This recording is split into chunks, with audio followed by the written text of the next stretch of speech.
There's this guy you gotta see on Twitch.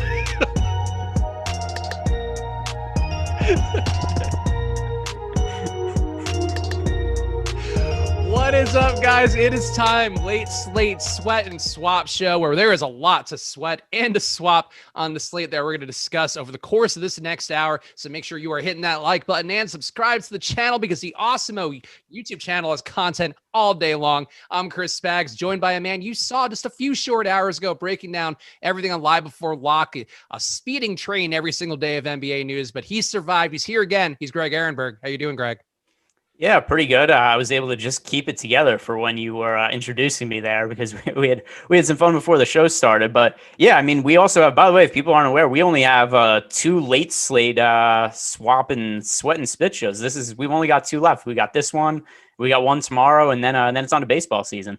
Yeah, then it is on to baseball. So cherish every moment that you have with us, much like we will be doing on our end. We very much have appreciated you guys tuning in and hanging out for the various news that's broken, some good picks, some things that have gone terribly, as is always going to be the case in DFS shows, but we very much appreciate the support. So again, hit that like button now. We'll give you guys, as we always do on here, some of the top 5 owned plays on DraftKings and FanDuel for the night slate and the Showdown slate, which is going to be the Phoenix and Atlanta game on DraftKings and FanDuel. So stay tuned for the halfway point here. We'll talk more about those. And of course, make sure you're hitting the like button and subscribing to the channel. We have content going on all day long, starting at 6:30 in the morning with our own Josh Engelman going up through this show. A lot of PGA content as well going up at all hours of the day. So make sure you're subscribed and hitting notification bell, because this channel's growth continues to inspire and amaze us all. But Greg, let's talk about the main slate real fast, because I'll say for me right now, I took to heart everything that our pal Eric Lindquist talked about with me last night on the show, where he had all day long been planning around the idea of keeping some mobility for the value plays out there.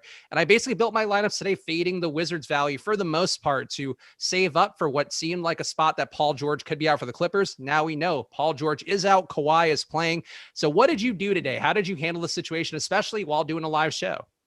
Yeah, so I had thought, even though it wasn't on the injury report, I had mentioned I thought that Paul George was ultimately going to end up playing. I thought Kawhi Leonard was going to end up sitting. That seemed like a very Clippers type move, the way they've handled their injury report. That's not the way that it actually ended up going. We have Paul George is out and Kawhi Leonard's playing, but it wasn't really a hard swap for him to make on DraftKings, because I mean, it's still basically the same value plays, right? I mean, Reggie Jackson's in play for me. Luke Kennard's one of the top value plays on the slate. And then Paul George and Kawhi Leonard were about in the same price range. Kawhi Leonard was just $200 more expensive. So it was easy enough for me to just move some of my Paul George exposure to Kawhi Leonard, and just nothing else really had to change. Yeah, for me, I'll take you through my full process. For everybody out there, I'm sure Greg himself doesn't care, but he'll pretend that it's very interesting and unique by me. But I basically made it so I would have to get a minimum of 3 guys from the late games, from these 2 games that we have going on, Atlanta and Phoenix, and Orlando with the Clippers, because that's what I've heard from Awesemo before. And the game plan was that to make the most of late swaps, for the most part, you're going to need 3 positions to sort of be able to shift the money around, not leave too much on the table, though. As I think was mentioned on a couple of the shows today, the winner yesterday of the big tournament on DK swapped to the Clippers, ended up leaving $800 on the table. I believe it was Chipotle Addict who did that. So a savvy player out there making one move that a lot of people are starting to make now, I think, of storing up the value spots. And as a result, I'm curious how much of these guys you got to, Greg. I'll give you my exposures for the Clippers, but I'm going to have 73% Kawhi today, which is mostly gotten through swapping, 91% Marcus Morris, 29% Zubac, 10% Reggie Jackson, and 95% Luke Kennard. So what did you get to? And I guess how much is too much to swap? Because I do think sometimes it's of the more the merrier approach for when people are late swapping, but I think there is a pretty good degree of risk for me to have 95% Luke Kennard. Yeah, so I don't have my exact percentages in front of me, because I just have my lineups in front for the late slate show. But off the top of my head, I didn't go super heavy on Kawhi. And the main reason being is this is still a game. It's a tail end of a back-to-back, and the Clippers are massive favorites against the Magic. I'm a little concerned that even with Kawhi Leonard out there, that there isn't going to be a need to play him 35 minutes, maybe not even 30 minutes. So I'm a little worried about the workload for Kawhi Leonard. The player I got to the most from the Clippers off the top of my head, I think I had somewhere in the neighborhood of 40% of Luke Kennard. I didn't want to be totally committed to it, just because it was like, hey, there could be a chance that Paul George and Kawhi Leonard both play. And I didn't want to be a spot where I was just, dead with like 100% of Luke Kennard. That, and I still did want to get a bunch of exposure to cheaper guys from the Hornets and Wizards game. But yeah, I mean, Luke Kennard, I'm pretty heavy on, some Reggie Jackson, Marcus Morris as well. So definitely guys that I'm likely going to be overweight to field. And they'll probably not Kawhi. I assume that Kawhi is going to be much higher than about the quarter of lineups I have him in. So yeah, I think that's all reasonable, the way that you approached it as well. And for me, I do think that there's as I mentioned, a bit more exuberance with getting these guys in sometimes. And when it's a player like Paul George who's out, who's got a 29% usage rate on the year, does assists at a pretty high level, 25% there, I think it opens up enough productivity. The one caveat that I would have here, the one concern I have for myself is that on this spot for the Clippers today, going against Orlando, who is not good, who has a lot of mediocre pieces playing 20 to 25 minutes in a game, at least based on that first rotation with the post trade deadline pieces for them. I do have some concern. This is not Milwaukee where, hey, you have all these guys pulling extra weight just to keep up with a Bucks team that's, they ended up pulling away from that one, but it's still a spot that you have to score more to keep up with the Bucks. Going against Orlando, I do have some concern. I'm just going to have too many Clippers now and maybe a day late in this spot. And I guess that'd be a question for you, Greg, for the main slate and then also for the late slate. How many Clippers would be too many for you? Well, so here's the deal. If you have lineup spots open at this point, like you're just playing the Clippers, guys, right? Like there isn't, I don't think there's a number that's too many because like, what's the opportunity cost of moving off of them? If you have a bunch of cheap lineup spots, like I'm not playing the tank commander, Cameron Payne, right? I'm not switching off Luke Kennard to get Campaign out there, which by the way, I love his name though. It's fun to say Campaign, but somebody who I thought I was going to get a lot of earlier in the day where I was like, well, there's no value plays while everybody's listed as questionable. So Campaign was popping up in a pretty good amount of my lineups, then ended up with 0% of them. But like there just aren't good value plays that are left on the Suns. There aren't good value plays left on the Hawks. I want nothing to do with the Magic right now, really. So I just say whatever lineup spots you have open, you probably want to focus on the Clippers. Yeah, I think that's reasonable. And I do think, especially for the main slate with the Clippers, getting these guys in, for me, I was going to have the tank commander. I know that's your favorite nickname, Greg. I've heard you say that on Live Before Lock earlier, and I get it. It's a good one. So I do like Campaign, normally as a play, but on this slate where you have Luke Kennard at the same price point starting, I had a nice day yesterday, but still for the most part for me, I mentioned on the late slate show, but still 64% true shooting for him on the year. Like he's been better than people realize. He just doesn't do a whole lot defensively. And I think does sometimes get lost in all the usage that's going to go to guys like Kawhi, guys like Paul George, even previously Lou Williams. I think those guys certainly make him a bit more of a non-factor than he should be. But with Paul George out, I think the spot for Kennard, as long as he's going to be getting looks, he makes more than he misses by a pretty wide margin. And I think that's something to keep in mind for a guy like Kennard. Is there anybody, Greg, who for you would be more appealing on the main slate than on the late slate, where we are going to have everybody knowing now that, the Clippers situation here for the late slate? So guys like Reggie Jackson, guys like Marcus Morris, guys like Zubac, they're all going to be really highly owned for the late slate. Whereas if you got them on the main slate, be a swap optimizer, if you just had them in all day, they're going to be lesser owned. Is there somebody who jumps out to you as being one play or a better play on the main slate than on the late slate, or vice versa? Yeah, I mean, that's an interesting way to phrase it. And yeah, I think it's probably any of those guys that are the cheaper plays on the Clippers, Luke Kennard in particular, just because we look at the ownership on, I'm just going to bring some of these guys up, the ownership on them. But off the top of my head, like depending what contest he played in, Chandler Hutchinson was upwards of like 70% owned. Jerome Robinson, like 55 to 60% owned. So with that ownership in mind, like there just can't be that much room left for Luke Kennard. Like there's no way he's going to have the ownership he should have had. And at least as a points per dollar raw projection, I have Luke Kennard projected higher than when I had Jerome Robinson, when I had Chandler Hutchinson. So for the late slate, everybody's going to be on Luke Kennard. But for the main slate, I don't think he's going to be nearly that popular based on the ownership of the players that are already taking up lineup spots. So, I mean, he's one guy that stands out as a really strong play for the main slate that, even though he's still a good play on the late slate, just much better for the main slate just because of what I expect the ownership difference is going to be. Yeah, I think that's a reasonable one. And I feel kind of similarly about Reggie Jackson and really all the Clippers. I think, as Greg was saying, they're going to look like better plays because you're comparing them against, the Avdias, the Jerome Robinsons, and even guys who've had okay days today. Like I think Hudson was salvaging the last that I saw before we started the show, but not a great day by any stretch at minimum salary. Is probably not going to be what keeps you from cashing necessarily. But I do think, Kennard, to me, the floor and the ceiling are both going to be higher than some of those early plays. But on the late slate, if you got away from Kennard and you got away from Reggie and you went maybe more to Marcus Morris, or really just kind of swapped around, if you're entering multiple lineups, swapping between Morris and Jackson and Zubac, I think is a more appealing approach for the late slate. But I'm going to agree with Greg that, for the main slate, just cramming these guys in is going to be the main move. who do you feel is the highest priority Clipper then for the late slate here? We have Morris. I think the best projection would be going his way in terms of value on DraftKings, at least. I think Reggie Jackson's still viable. Zubac still viable. Kennard, the cheap play who has the high value upside. Who's your priority play really just for the late slate? Yeah, I'm just trying to look through some of the ownership right now to see which player I'm coming out as being significantly higher on than the field. And it looks like Clint Capella is the guy who I have the biggest difference on. So something that I think is going to impact him that maybe goes overlooked by people. Lou Williams is not going to be making his Atlanta Hawks debut tonight. And then also DeAndre Hunter is out. So he is not going to be playing for the Hawks. So we have a Hawks team that looked like they were going to be really loaded on the wing, which I thought could potentially lead to them playing more small ball lineups. And now without Hunter and Lou Williams out there, I think that Clint Capella's minutes become a bit more stable and there's more upside there. So Clint Capella is the guy who I think relative to his ownership, right around that projected 30% range, is the player who wants to be overweight to the most.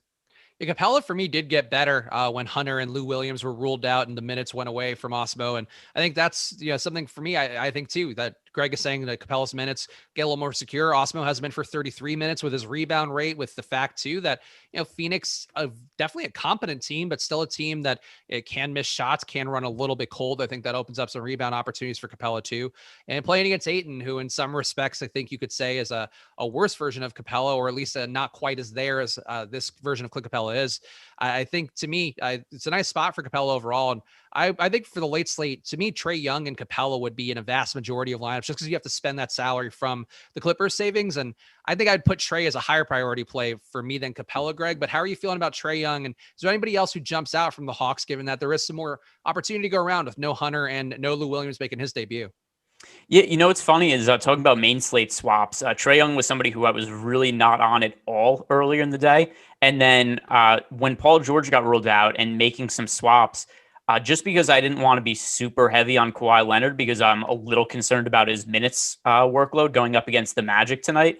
Trae Young is somebody who I ended up on in, off the top of my head, it was something like 15 to 20% of my lineup. So Trae Young also somebody that I'm likely going to be overweight on for the main slate. And then for the late slate, I agree with you. I think that with all the value available to us and really a lack of guys to pay up for, we've got Trae Young is 9,000, Kawhi Leonard is 88.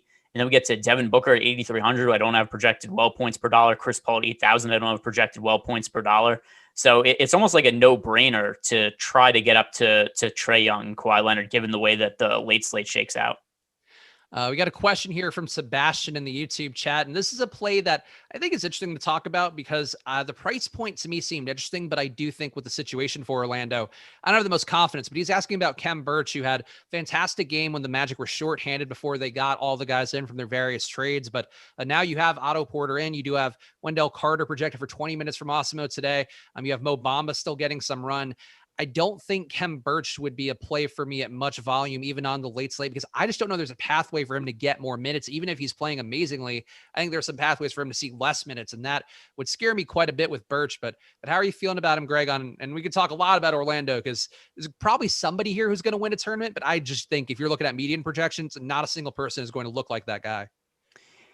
Yeah, so it's a 2-game slate, right? So when there's only 2 games in play, then yeah, it's somewhat likely at least one Orlando player ends up in the optimal lineup. I don't think I've rostered any of them on the main slate, though, once we got all the other guys to swap to for the late slate. If I had to pick one guy, I think Otto Porter Jr. is probably the strongest play, but all these guys individually look pretty crappy. I also think this is going to be a deep rotation. I'll count out the names.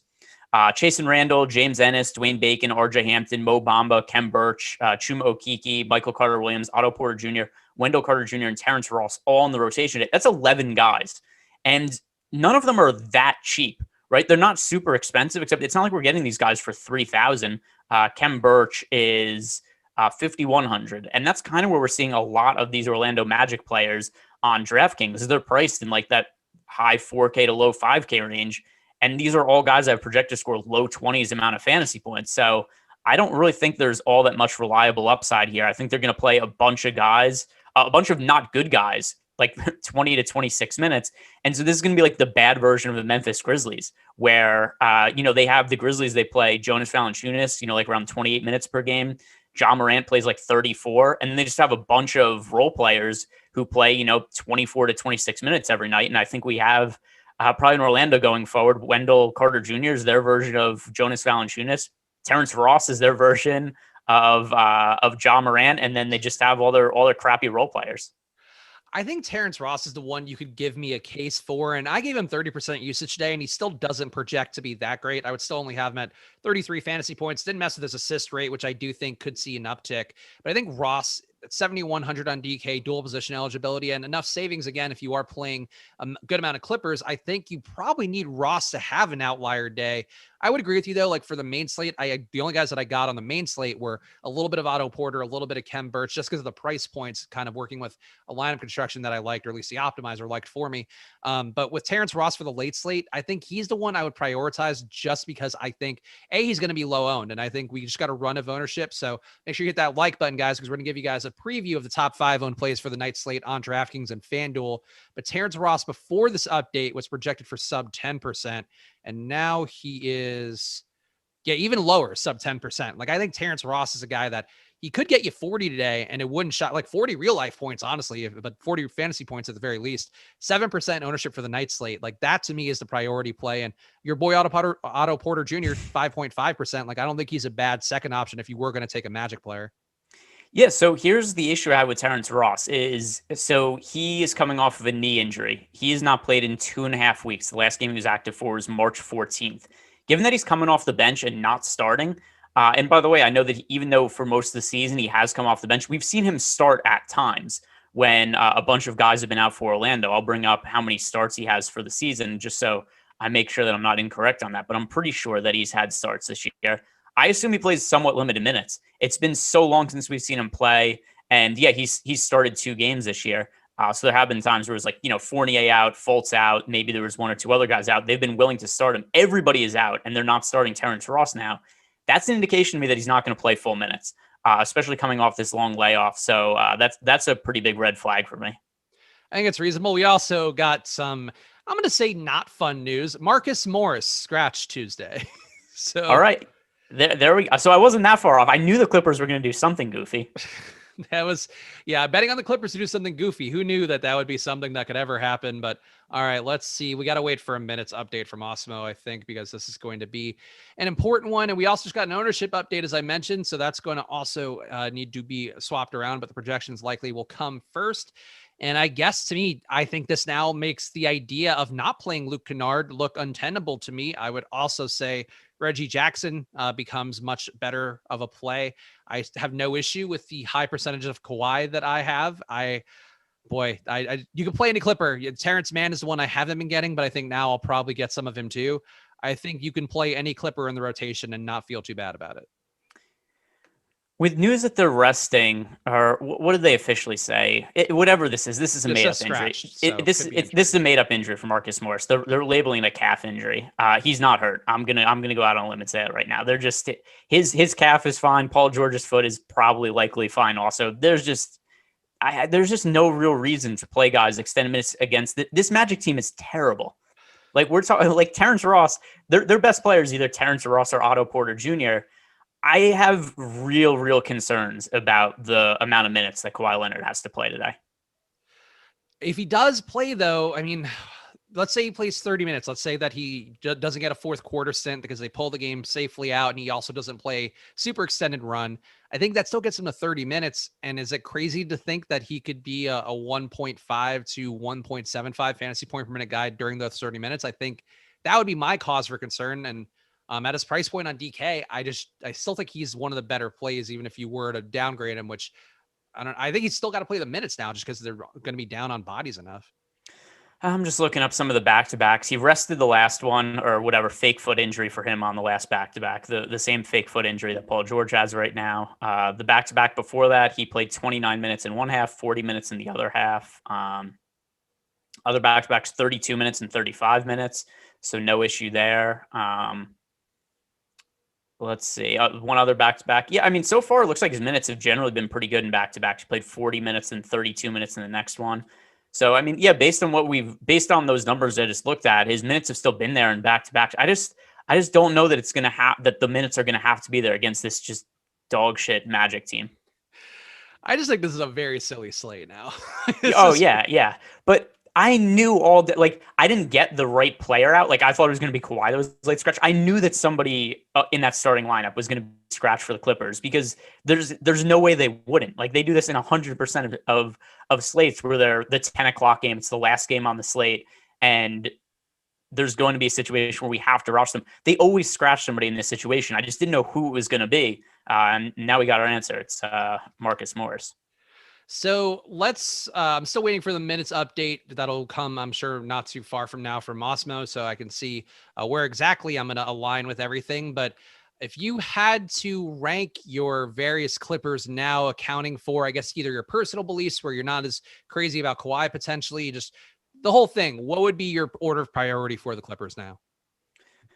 Well, Luke Kennard has to be number one for me. Yeah. I'm going to say Terrence Mann 2, Reggie Jackson 3, Kawhi 4, and then Zubats 5. So Batum doesn't make the cut for you? No. I assume he's not going to start. I think the starting 5 is going to be Terrence Mann, Reggie Jackson, Luke Kennard, Kawhi, and Zubats. All right, let's see. We just got a minutes update from Awesemo. So if you're an Awesemo Plus member, go check that out now. And we will see. And then, boy, I'll run one more swap. Why not? Every time I think I'm out, they pull me back in to swap demise for the goddamn Clippers. Unbelievable. All right. Yeah, that's what I'm doing for the main slate as well. I don't like this one bit, Chris. I tell you that much. And I usually just call you Spags, but we're bringing out your first name for this one because I don't like this one bit. This is like when it's like when my parents call me by my middle name. It does feel like, I mean, honestly, we might be in a bit of trouble here with the Clippers, but all right. They got the projections and minutes in. So it looks like Zubac looks like a stronger play. Patrick Patterson now looks like usable value. Batum, I think, looks better. Man would still be the better play out of him and Batum on a median projection basis. But I think if I were to rank them, I would still go Kawhi. Well, I think Kawhi number 1 for me, Kennard number 2, particularly for the late slate where Kennard is a great value play, but I think there's a world where you might not need him just because of these other Clippers who are going to have some more opportunity. But I would say Kawhi, Kennard, Reggie Jackson. Man, if Patrick Patterson is going to get 26 minutes, he might not be a bad play, which I don't often feel about Patrick Patterson. You want to know who the contrarian play is on the late slate? Amir Coffey. Oh, that's interesting. He's out for 18 minutes from Awesemo. If this game's a blowout, Amir Coffey is going to play almost the entire fourth quarter. There's a ton of value plays on the slate. He's one guy who people aren't going to roster. So if I had to go off the board with a Clippers play, I think Amir Coffey is the guy. This is just something else. Just like, you are correct. It's honestly amazing how every time, like, there seems like, oh, there's like a probable outcome. There's something that's like gonna happen that, you know, has like a decent chance of happening. And then it's like, oh, you prepare for this on all the contingencies. And I just still didn't see like, oh yeah, Paul George is out. And then another hour and a half later, Marcus Morris will be ruled out. Yeah, I don't understand why they didn't just rule both of them out at the same time. But I mean, treachery is always afoot with this. Here's a question, because this is now important for my late slate lineup, I guess, and I'm just going to build here before I do my swap demizing. But here's a question for you, Greg. Here, a super chat in from Spags. Ask power forward. If you had to choose between Chuma Okeke, Otto Porter Jr., Danilo Gallinari, Kem Birch, and Nick Batum, who would you choose? Here, let me rerun my late slate lineups here, and then we could readdress that. All right. Go, Fantasy Cruncher, go. All right, who are the folks? Chuma Okeke, Otto Porter, Danilo Gallinari, Kem Birch, Nick Batum. Otto Porter Jr. Really? Yeah. Okay. I'm feeling Gallo a little bit just because of there being less guys in the second unit to create their own shots and just get shots up. But I think Porter is a better play than Okeke. Okeke's been good though the last couple games. Yeah, all of this isn't going to make you feel any better, but all of it's a crapshoot. Yeah. But I mean, you talk about the usage being available for Danilo Gallinari on the second unit. What about for Otto Porter just whenever he's in for the Magic? Like there's nobody to reliably take usage there other than Terrence Ross when he's on the court. But like I said, I don't think Terrence Ross plays full minutes tonight. So, I mean, not that we're getting, 35 minutes of Otto Porter either, but I mean, he's somebody else who's going to have to take a whole bunch of shots when he's on the court. No, I think you're right. I have Otto Porter projected for 22.9. Awesemo has him for 24.4. And then I have Danilo Gallinari for 22.6. Awesemo has him for 21.6. So it does seem like the wind is blowing more towards Otto Porter with both my projections and Awesemo's. Let me just make sure Chuma Okeke is not too good. Chuma Okeke is worse, 19.4 for me, 19.5 for Awesemo. So Otto Porter it is. Step on down, Otto Porter. Oof. Boy, what a slate. What an unbelievable slate. So hit that like button, guys. We're going to wait for one more run of ownership because we want to make sure to give you guys some accurate numbers. 430 people watching this video. We could easily get to 100. So help us out, guys. Get to 100 likes, and we'll give you guys some of the top 5 owned plays when we get an ownership update here at about the halfway point of the show for a special time here on the channel called Money Time. And Luke Kennard was already projected, by the way, for the late slate. I'll spoil this for you guys now. He was already projected for 91% on DraftKings and not as much of a must-have on FanDuel at 51%. But Morris was also chalk on FanDuel at 68%. Kennard might be 100% owned for the late slate. He's going to be very popular. I don't know about this is actually a good game. We could get the chat going too. It was something that Terry and I tried to do with over under for Russell Westbrook's ownership, and I think I'd set it at 48.5, and then I ended up being about 10 percentage points too low. Although I'll see what he actually ended up being on DraftKings. But so let's do it. Luke Kennard over under 82.5% for the late slate. Yes. Yeah. Okay. I would say that's got to be an over. I think he does get to 90. That's such a high number, though. It's high, but it's a value play that just worked yesterday on a short slate. I think 10% of the field will go like, yeah, I could get somebody else in there. And I think that seems to me that even might be lofty. I think it could get to 95 and it wouldn't shock me. All right. So I might have undershot with the 82.5. I'll say like 85% ownership for Luke Kennard. There's just going to be people who it's so hard to get to 90% on somebody because there's just people who don't pay attention. Yeah, I think you're not wrong there. Oh, I got to upload my stupid projections before I do my little swaptimizing. Yeah, don't upload the smart ones, only the stupid ones.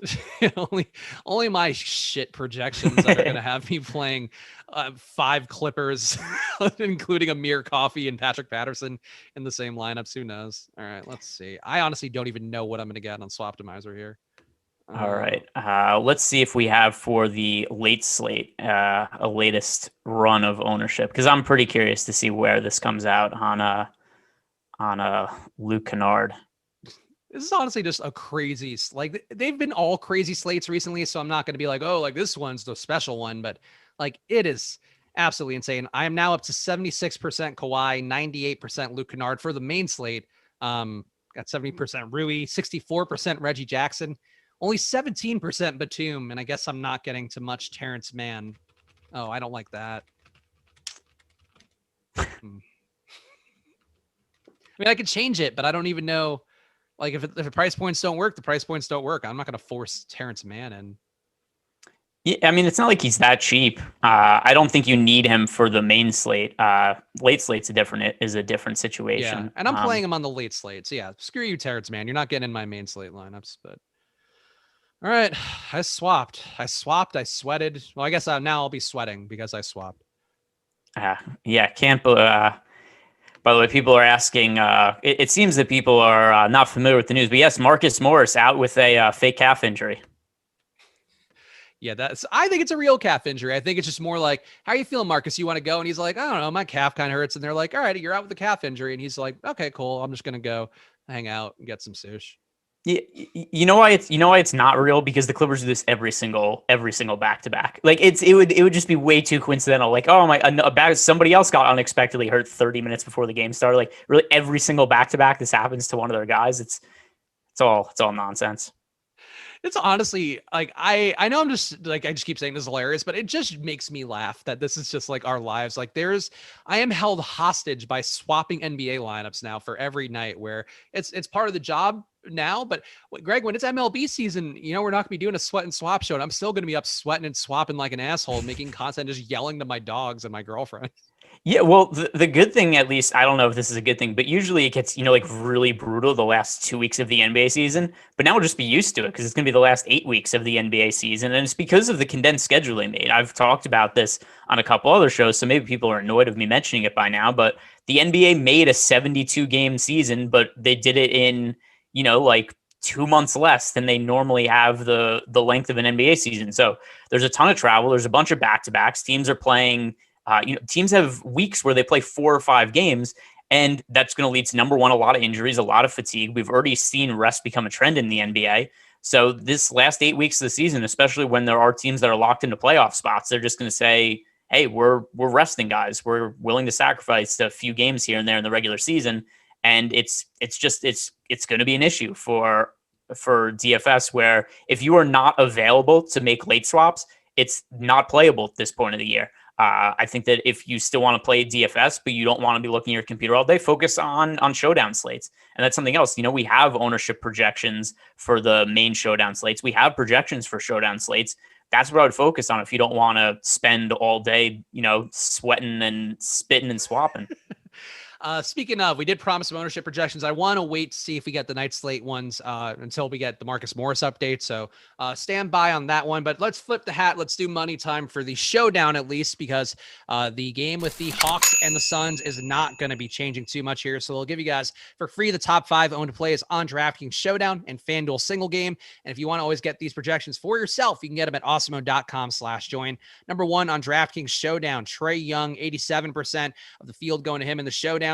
Devin Booker, number 2 at 70%. Chris Paul, number 3 at 65%. Clint Capella, number 4 at 63%. And number 5, DeAndre Ayton at 52%. Greg, honestly, I don't think you can critique much of this top 5 for the Showdown with Trae Young, Devin Booker, Chris Paul, Capella, and Ayton on DraftKings. But does any one of them seem like you would want to get less in the field if they're all in the top 5? Not really. I mean, these are the guys who really make sense. The one thing I do think is a little strange about this is if all of these guys are popular, just where are people going to save salary? Like usually there's 1 or 2 really chalk value plays, and we don't really have that. Like even John Collins is fairly popular at 8,200 in the utility spot. So even though he didn't make the top 5, he's the 6th most popular play. If I had to say one guy that's going over on, it would be John Collins for me. Yeah, and Dario Saric seems like he's the value play people are playing to open things up. So I would think keeping that in mind for the Showdown is probably a good move. Campaign also going to pick up a good amount of ownership for the Showdown. On FanDuel single game, the top 5, Mikal Bridges, number 1 at 68%. Number 2, Trae Young, 67%. Number 3, Chris Paul, 64%. Number 4, Devin Booker at 57% for FanDuel single game. And number 5, DeAndre Ayton at 45%. Mikal Bridges being the top play on FanDuel, one of those fun FanDuel wrinkles for the single game on there, but I think that's the one I'd want to move away from if you could. You can go to Jay Crowder. I think that would be perfectly fine to me. Going down to Saric, even, I think not the craziest thing in the world, but to me, Crowder would be the pivot I'm comfortable with. But do you feel, Greg, that Mikal Bridges is worth 68% ownership for a single game? No, and I mean, he is one of the better value options at 9,500. Like, it doesn't make much sense that Mikal Bridges is cheaper than Chris Dunn for the FanDuel single game slate. Chris Dunn, who has not played in a game this year off the top of my head. But yeah, that's some definite odd pricing. So he's one of the better value plays. But I agree with you. If you're looking to pivot off of him, like Jay Crowder, who is somewhat comparable as a fantasy producer, not quite as good of a fantasy player as Bridges is, but he's cheaper and has significantly less ownership, $500 less expensive. Other guys that would maybe make sense for cheap, Dario Saric at 8,000. So I understand why people are getting to Bridges just because of the price point, but it is a little bit too much ownership in my opinion. We also got the starting lineup for the Clippers, and you're off by one guy. It is Nick Batum starting for the Clippers today. Jackson Kennard, Leonard, Batum, Zubac. Does that give you any more Batum interest than you previously had? Let me think. So the Clippers lineup, like, I don't think that's actually going to materially change how many minutes I expect Nick Batum to play. I still think the blowout is a potential issue. I don't think that this is a game where they need Batum to play, like 34 minutes or anything like that. So, no, it's actually not going to really change anything for me. All right. So just want to make sure that everybody knows Nick Batum is starting. And I think I'm going to like Batum a little bit more. I was already getting to him a little bit, as I mentioned, when doing my crunch, but I got 17% Batum for the main slate. He's going to be in my late slate lineup too. Might be more of a Batum believer who's been, incredibly, I think, a better player than he was in his last god awful stint for Charlotte. Let's keep going through here, and I'm going to give you guys a top 5 owned plays here while we wait for a run of ownership updates, because they're going to be coming soon. But I want to make sure you guys know with a little bit of ample time here, because that's the money time promise we have for you guys. Top 5 for the night slate before the Marcus Morris news was Luke Kennard, number 1 at 91%. Number 2 was Kawhi at 82%. Number 3 was Marcus Morris at 64%. So where's that ownership going to go? Probably a lot of Batum. Number 4 is Trae Young, 62%. Number 5 on DraftKings, Clint Capella at 52%. On FanDuel, the top 5 before the Marcus Morris news, number 1 was Kawhi at 93. Number 2, Trae Young at 79%. Number 3, Marcus Morris again, 68%. So a lot of changes at the power forward position on FanDuel. Devin Booker, number 4 at 67%. Chris Paul, number 5 at 66. So that is your top 5. And I guess let's talk FanDuel power forward, because I think this is one now it's going to look materially different. And without Marcus Morris, Greg, on FanDuel, you have the choice of guys like John Collins, Jay Crowder, Kem Birch, Chuma Okeke, Dario Saric, Amir Coffey, your boy at min and salary, or similarly min salaried Patrick Patterson. Out of those power forward plays, is any of them one that you really, really like? It's really funny. Unless I'm wrong, isn't Amir Coffey point guard / shooting guard eligible on DraftKings? I think he's power forward center now. I think they moved him. No, you're right. He's point guard, shooting guard. Yeah. Wow. And what are his? I feel like I know. I think he's like a wing sized, I think. I'm not going to pretend. I'm not going to pretend to guess. 6'7". I'm gonna look at where his limited minutes he's played this year. What position? Watch it be like small forward. It's what he isn't on either site. But yeah, to go show that definitely go out. Like my favorite contrarian play is a guy who's so irrelevant that he is a point guard, shooting guard on DraftKings and a power forward on FanDuel. So usually a little bit of pause to roster somebody like that who's so off the board for DFS sites. All right. His minutes this year, he has played. Oh, I actually guessed correctly. He's played 80% of his minutes at small forward this year. Okay.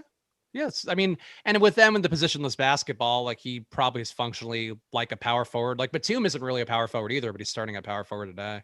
Yeah, I mean, I just like that he's a power forward on FanDuel. He's point guard, shooting guard on DraftKings, and he doesn't play either. He doesn't play any of those positions. Has he done anything worthwhile? I mean, I know the fantasy outlook for him on the year is not good. He's averaged 0.66 fantasy points per minute.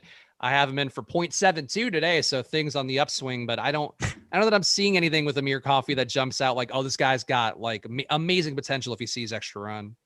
Yeah, well, the potential is that the Clippers could demolish this crappy Magic team, and we're talking about a 2-game slate, and he's mid-price and likely going to be in the rotation. So, I mean, that's really all the reason to like him. Last year, he played 8.8 minutes per game and averaged 6.22 DraftKings points. So, let's see, what is that points per minute production? Bring out the phone calculator. That puts him at 0.64 DraftKings points per minute for last year. So also pretty crappy. He in the G League seems to have had a 26% usage rate and a 23% assist rate. So if he gets the run, maybe he does somehow end up useful. The question is like, is it, if you're putting in 150 lineups, I think you're probably getting to the Amir Coffeys of the world as well as Patrick Patterson's of the world. But like, how many lineups, Greg, do you think it would take before you get to Amir Coffey? Or would it be somebody you would just put in because he's minimum salary? And this is definitely one way to get different is if you played Luke Kennard and Amir Coffey, or if you somehow decided to play Amir Coffey over Luke Kennard. But that feels a bit more risky than you might want. All right, let me refresh the ownership projection. Because this is going to change. Is Coffey projected for any ownership whatsoever? I assume the answer is no. We haven't gotten the update yet, but Coffey was in the run before the Marcus Morris news, 0.2%. All right. So let's say that the average person who's watching this is playing 20 lineups. I would put Coffey into 2 of them. Okay. I think that's reasonable. It's not it's something that you giving yourself a chance to win if he goes out and let's say the Clippers just smash the Magic. None of us think that's an unlikely scenario. Maybe Coffee plays most of the fourth quarter, ends up playing 24 minutes, scores 20-ish DraftKings points or something like that, and maybe some of these other value plays on the Clippers don't quite get there because it's a blowout. The guys who are starting, so. I mean, it's just a way to differentiate on a 2-game slate. It's really hard to find somebody who's a great play on a 2-game slate that people aren't on because it's a 2-game slate, right? There isn't going to be some guy who it's like, oh, I have this guy projected for 26 fantasy points at min price and he's only 2% owned. Like that's not something that exists on a 2-game slate. But if somebody like Amir Coffey, there is a path, a somewhat realistic path to him having a decent fantasy game. And it's against a really bad Magic team. Like we have no expectations for what the Clippers are going to do today. And I think that one of the things is in the range of outcomes is that Amir Coffey plays more minutes than we expect him to. And if he's not going to have ownership, it's a reasonable way to differentiate. Yeah, no, I get it. I think there's definitely a logic to the play itself. And yeah, I think, just being able to be productive at any level. People are saying G League stats and there's not the best correlation between G League stats, but part of the reason I knew that Nico Mannion would be a viable play when he was getting run for the Warriors rather, in a couple games where there was no Steph Curry and all the other guys out is because the G League stats aren't a perfect thing, but it is kind of like going from minors and MLB now, definitely closer for the G League than it used to be. I think more of a comp going to AAA to the majors where, the guy's going to depreciate a little bit. He's going to get closer to the average of what a major league player is. But if a guy can get assists and usage on some level, like what's the difference really? And I don't know if you have a strong feel about this, Greg, but I don't see a huge difference between blowout NBA run or even second unit NBA run and like high level G League games or, it's not a gigantic difference. It's probably a 15 to 20% haircut. Yeah, and then also, I mean, just weird things happen at the end of games where, there are a bunch of players like Amir Coffey is somebody who could be playing for his NBA job. He could be playing up against, let's see somebody who's on the, not Terrence Ross because he actually matters. Boy, this entire Magic team is terrible. Whenever you're on the court against the Magic, it's like a G League game. Like, what's the difference? Yeah, I'm with you. I really think that it's not crazy to play Amir Coffey, and I think I'd still err on the side of probably not playing in my first couple, but I still would definitely get there. If I were playing 150, I'm pretty sure I'd have a good amount of Amir Coffey. Arcathel's saying Batum at 5,000 will kill your lineups. Batum has been productive this year. I mean, he's not like relative to Nick Batum, and I guess what people expect of him, but really the bigger thing for him is playing 33 minutes. And I think that's, there are certainly some ways he gets a little bit less usage, though. How is he going to get less usage in his 12% usage rate on the year with Paul George out? It doesn't seem likely to me. I think now, I mean, if you have no Paul George and no Marcus Morris, that is 50% almost of the usage rate. Like that's 50% usage between those two guys. That means there's 50% possessions opened up for these guys to get up shots. And I just find it hard to believe Batum doesn't get up enough shots to be useful at his price point. Whether he's a tournament winner or not is a whole different question. Yeah, I don't think it's that hard to envision the scenario. He's been a really poor points per minute fantasy producer, especially lately over the last month. He's playing 27 minutes per game and averaging 20 DraftKings points. Like we said, I mean, the usage has been very low for the season, 12.1% usage rate, and that has been a little bit lower as of late. But obviously, we have these guys out, so it's going to change the scenario a little bit. But I just don't think this is the game where Nick Batum is going balls to the wall, tail end of a back-to-back against this, bad Magic team. So Nick Batum, like I said before, even though he's starting, that doesn't materially change anything for me on this slate. And Nick Batum, somebody who I don't really like that much. Okay, I'm more of a Batum believer, but that's what I wear my Batum believer t-shirts for a reason. I guess that's why I got him made at the mall kiosk before the pandemic, just in case he ever turns it around. And finally he has. We got questions or people, I guess, making jokes, but also sort of questioning around Dwayne Bacon. And I think it's worth pointing out for Bacon that I don't expect him to have anywhere near the role he had last game. There's no Terrence Ross there. He was basically playing, like running the curls that Terrence Ross runs, doing Terrence Ross things in a way that I think he immediately goes back to being a mediocre play, unless Terrence Ross is super hurt from the knee injury. But he's in for 29 minutes from Awesemo. I got to take that at face value because that's sort of what my process is on a nightly basis. But Greg, is there any world in which you would get to Dwayne Bacon today at 5,700 on DK, and I think not quite as bad on FanDuel? It's so much money to pay for Dwayne Bacon. Like, is there any reason that we actually think that Dwayne Bacon should be significantly cheaper than any of these bad players that come off the bench for the Magic? Like, he was one of these bad players 3 weeks ago, right? He was somebody who Dwayne Bacon would get put into the starting line and people like, oh my God, you're recommending Dwayne Bacon at 3,200. I can't believe we have to play Dwayne Bacon on this slate. And now he's 5,700. And some people are like, hey, how about Dwayne Bacon? Just because the shots have to go somewhere. But I think the minutes are going to be dispersed pretty evenly for the Orlando Magic over this final 7 weeks of the season. So 5,700, I just can't imagine that Dwayne Bacon is going to be more expensive than this going forward. To me, his price just has to go down. And he's not somebody who I expect to play more than even say like 24 to 26 minutes today. Like I think the minutes are going to be really spread flat. Michael Evans asking, you guys think Kawhi doesn't play second half? We also got an ownership update, so I'll give you guys that in a second, but we'll take this question real fast. Do you guys think Kawhi doesn't play second half? I think he still plays, even if this game would have to be like a 40-point game at halftime, and I just don't see that happening necessarily. I know that the Clippers should win this game handily, but I don't think you can say that they're going to blow away to that extent in a game that the spread isn't that enormous. Only 11-point spread in this one, so I think Kawhi gets that second stint in the second half, but then after that, it's anybody's guess. Yeah, I can't remember a game, at least not one in recent memory, where the starters didn't come out to play the second half, unless somebody was injured. Like the starters still come out for the start of the second half. Maybe if it's really one-sided, he checks out in the middle of the third quarter and doesn't come back in. But it would take some absurd beatdown for him to not start the third quarter. Let's see. We've got some questions in chat real fast. Let's give out the ownership. You guys got 13 minutes left to lock. We just got the ownership run a couple minutes ago. And of course, you can always get them yourself the second that it comes out at awesemo.com/join. So check out all the packages on there. And while you're there, make sure to check out the MLB stuff as well, because we got that promo code starting 9 for you guys. 9 days of MLB Awesemo Plus access all the day of the top stacks tool, the player projections, ownership projections, lineup builder, everything you need to make good lineups for MLB this year. Going to be available to you at awesemo.com/join. So use that promo code starting 9 on there. 9 days, $9. MLB starting Thursday. You'll be able to hopefully get a good feel for how the sport works. But the night slate projections or ownership projections here, top 5, Kawhi Leonard now at 78%. Luke Kennard came down. So you might be right on this one, Greg. 74% Luke Kennard. Trae Young, number 3 at 60%. Reggie Jackson, number 4 at 56%. Clint Capella, number 5 at 48%. Does that number feel better to you now, Greg, knowing that Kennard is going to be owned? But I guess because it's just not it's maybe too much of a sure thing, I guess he'll now be just 75%. Yeah, I mean, I just think there's so many value options available to us that some people are playing guys at times other than Luke Kennard. I mean, to me, he's the best play on the late slate by a pretty wide margin, just looking at a points per dollar basis. So I do think the 74% number should be higher. I think he's more likely to end up in the optimal lineup than that 74% number. But yeah, it was just hard for me to actually buy that somebody's going to be rostered close to 100%, even if it's a 2-game slate. On FanDuel, the top 5 for the night slate: Kawhi Leonard, number 1 at 95%. Number 2, Trae Young, 74%.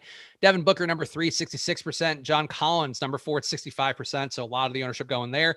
And then number 5, Chris Paul, 62%. I guess Jacob in the YouTube chat was asking about small forward on FanDuel, saying that's even worse than power forward today.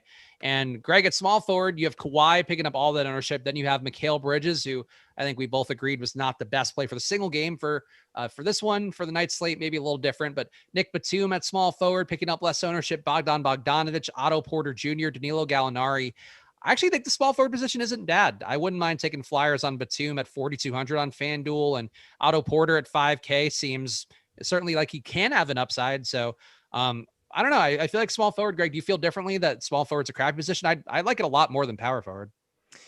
So yeah, well, number one, I mean, we have Kawhi Leonard to pay up for. And even though I think there's a chance that Kawhi Leonard's minutes get limited, still, I think that raw points are so much more important on a 2-game slate than they are for a full slate that, even 30 to 35 fantasy points from Kawhi Leonard could be enough for him to make the optimal lineup on a FanDuel 2-game slate. So I think he's a pretty easy pay up option.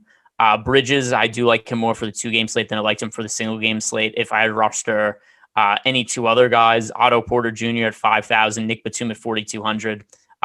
Big difference for me with Batum on FanDuel versus DraftKings comparing his price point. So 4,200 for Batum is a price that I think is a lot more tenable than where he is priced up at 5,000 on DK.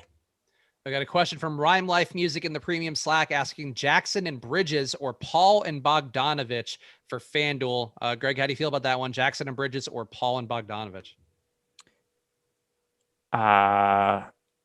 Jackson and Bridges would be my lean, but I feel like there's just way better plays overall on the slate. Wait, did you say that was for? No, that would have to be for the late slate, right? Because it's yeah. I mean, Jackson's by far the best play of those combinations of guys. I would go, yeah. Well, I mean, you're probably leaving too much money on the table, but I think instead of Bogdanovich, I would play Batum at FanDuel. Like I'm more of a Batum guy today, but 4,200 on FanDuel. Like Bogdan's fine, and I think he's a better play if you're not playing Trae Young, if you're not playing John Collins. But I would rather have Batum at the same price point. Yeah, I mean that's true. Also, I was just going off the combinations that he gave us. Because it's possible Batum is the other small forward, although that seems like that would probably be leaving a lot of salary on the table. But yeah, I agree with you. Batum over Bogdanovich. Also, the Hawks starting Young, Bogdanovich, Snell, Collins, Capella. So nothing crazy there.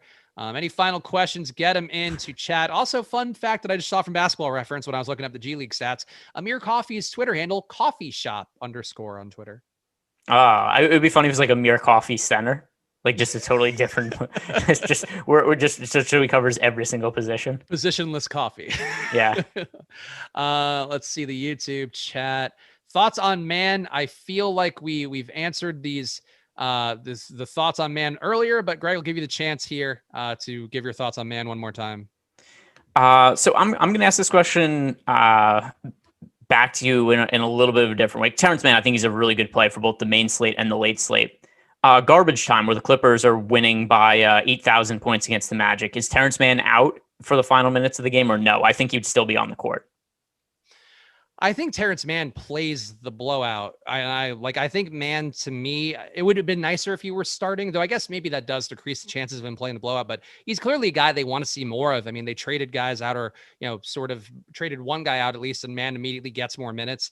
Like, I think Mann, to me, this might sound crazy because like the minutes are going to be secure for the starters, obviously more than bench players for the most part, but like Mann's minutes might be the most secure on the entire team in this situation on a back-to-back against Orlando. Yeah, no, I think that is totally reasonable. Let me just think about the starting lineup and if there's anybody I would think are more secure. Because of the starters, I would say actually Luke Kennard is the most secure minutes. Let's see. Because Luke Kennard is starting, and I assume he plays garbage time. Terrence Mann is not starting, but I also assume would play garbage time. This is I mean, we've got some time to kill. What is the garbage time lineup for the Clippers tonight? What is the garbage five? I like I want to canonize that, the garbage five for 2 game slates. It's kind of relevant, right, for potential blowout games. Who are the 5 players that are just out when the game doesn't matter? No more Kabengele, so that's gone for the 5. So you're probably doing Patrick Patterson at the 5, I guess, which is odd because he's one of the older players, yet he's the guy who'd play the blowout. But I think it would be Daniel Oturu. Oh, okay. Well, I guess, yeah, Oturo's not on my main screen right now because I have the guys who are expected to be playing minutes at all. But I guess it could be Oturu. I don't know his availability, but yeah. They have a guy on the roster named Jay Scrub. There's no way he's not playing in garbage time with a name like Jay Scrub. I mean, the ones that I think would for sure be there that we know of are Coffee and Mann. And I think those are the ones that you can trust. And then I guess you need then 3 more guys. So that could be Scrub and Oturu and Patterson. But I do think Patterson gets there, though, just because there has to be like a semi-big in the mix. And I don't know how big Oturu is. If we didn't know Amir Coffee, we probably don't know Oturu. All right, Daniel Oturu, what are his dimensions? Scrub is inactive, Eddie is saying in the YouTube chat. So, well, that's unfortunate. That's why too, that's why I always worry about trying to predict the blowout stuff, because if the guys aren't projected for any minutes from Awesemo, I just assume they might not be available because who knows? I don't know. Did Daniel Oturu hurt himself working out today? It's not something that made the injury report, but yeah, I mean, by the way, I would never roster Daniel Oturu. If I'm rostering a garbage time player, it's Amir Coffee. I just kind of think it's funny to figure out the garbage 5. I kind of wonder if I should play Coffee just because we talked about him so much, and I hate when I don't play a guy after we debate them ad nauseum and then they end up having a nice day. But anyway, the relevant point here is I think that Luke Kennard has the most secure minutes of anybody on the team. I think that Luke Kennard would still be out in garbage time looking at the available players. I don't know if Kennard would, but I get where you're going with it. And yeah, I guess just from lack of bodies, he could get there. So, but I think Terrence Mann, that's why I think Terrence Mann is there, because he's going to play rotational minutes and he'll probably be like the lead guy for whatever scrub units out there if they do get there. But let's see here. Playing Coffee GB is pray for him. Yeah. Arcathel's saying Coffee can score in bunches. I hope so. Based on what I saw from the G League advanced rates, does seem like he enjoys shooting when given the opportunity. I don't know that I would say he could score in bunches. Yeah, I mean, the hope here is that he could score 20 fantasy points in a 50-point game potentially against the Magic, which not the most likely outcome. But like I said, I think that. And by the way, what was the ownership on Coffee on the latest ownership update? Coffee got up to 8.8%. And that's on FanDuel. That's where he is a power forward, as we discussed. On DraftKings, minimum salary 7.6%. Yeah. Yeah, so I mean, just because it's so hard to find guys that potentially get extended minutes for a cheap price and, like no ownership for a 2-game slate. So that's why I just think if you're building a lineup for a 2-game slate, like I think of it almost like a showdown slate where it's like, all right, what are the scenarios that happen? And you could build certain lineups around those scenarios. And one of the more realistic scenarios that aren't just these games play as is the Clippers end up beating the Magic by a significant amount of points. There's a bunch of garbage time in the game, and they go with some goofy lineup in the fourth quarter. And that's where I think Amir Coffey could potentially be somebody who, not that I think he has massive upside, except has the ability to at least wind up in the optimal lineup just based on him, number one, playing in garbage time, but then also being some guy who would normally be playing, probably like 16 to 18 minutes in this scenario in a regular rotation game. I'm just curious. Did Amir Coffey play recently? He played against Milwaukee 14 minutes. Okay, so yeah, he does seem to reasonably. That was a blowout, but he does stand to see an uptick in minutes. I'll tell you right now, I just swapped my lineup around, which never gives me the best feeling because I hate the idea of just needing to get there. But I put Amir Coffey in, and if you play Amir Coffey and Kennard, I think you're getting real different with your lineup, would be my guess. I put Amir Coffey in over Reggie Jackson and then upgrade another position. And I kind of want to reveal this lineup because I think it's brilliant, but also could easily be terrible. Yeah, well, also you're basing it on me just talking about Amir Coffey as a as a low priority GPP play who should be, I think, overweight to the field. But also, yeah, he played 14 minutes last game, but that was also a game that Marcus Morris was active for. So, yeah. I mean, I think there is potential for him to play 20 plus minutes if everything breaks perfectly for him. All right. Look, I'm on team Amir Coffey. You don't need to sell me twice. No. This is where the day landed. I didn't get him much on the main slate, but I'll get my taste of coffee on the late slate. Ooh. Yeah. Well, anyway, the main slate was broken by Jamal Murray, who I didn't play on DraftKings anyway, and he's at. By the way, Michael Porter Jr. and Jamal Murray both destroying the 76ers in the first half. Michael Porter Jr., 20 points, 4 rebounds, and assists, a steal, and a block. And Jamal Murray, 18 points, 4 rebounds, 4 assists, and 2 steals, as Jokic doesn't really do anything. But yeah, so just the Nuggets are lighting up Philadelphia right now. I didn't play a single Jokic lineup today because I just locked in Westbrook and called it a day early. And I feel good about that take now, even though it is definitely a captain hindsight one. GB asked me to read my lineup after lock. I'll give you guys that. Then we'll jump off. We got about probably seconds by the time you guys hear this. So get your lineups in if you haven't. Any final thoughts at all, Greg? I guess you can give your plug too, so we can get everything out of the way. And then I'll give out my little free lineup, or my not free lineup, because you guys won't be able to use it, but my $100,000 winning lineup after lock. Yeah, like the video, definitely subscribe to the YouTube channel. And here's a guarantee. If we get to 100,000 YouTube subscribers by the end of the night, Amir Coffey will score 80 DraftKings points. Honestly, I just hope people flood in because they want Amir Coffey to play well today. That's all I could hope for. But follow at G Ehrenberg DFS. Follow at Chris Spags. Also follow at Awesemo_com. I think the pin tweet right now still doing the giveaway of the top shot moment from our boy El Negro Loco. So make sure to check the pin tweet on there. Just got to follow a couple things, retweet and like. And you can enter to win a $115 value top shot moment of Jonas Valanciunas from our boy News God. And my lineup is Amir Coffey, Luke Kennard, Kawhi Leonard, Nick Batum, Ivica Zubac, Trae Young, Terrence Ross, and Clint Capella. And that is what's going to win all the money today. I agree with you. I think there's no chance that fails. No, it's Amir Coffee is the one with all the ceiling. We appreciate you guys. Tune in tomorrow. It'll be me and Greg one more time. Maybe our pal Eric Lindquist joining. I invited him, Greg. I don't know if I should have asked you first. You might have been like, I don't want to hear his stupid voices. Yeah, we'll have to talk about this when the show gets off the air. Yeah, well, we'll figure it out. Maybe we'll have some special guests tomorrow. But the last late slate show before MLB season starts and takes up a lot of our bandwidth of our behind the scenes folks and front of camera folks. But tune in tomorrow. And we appreciate you guys. Subscribe to the notification bell to check out all the content coming up. We'll see you guys again soon. Enjoy your nights. Good luck. Ooh, Coffee 2% owned. Slate breaker.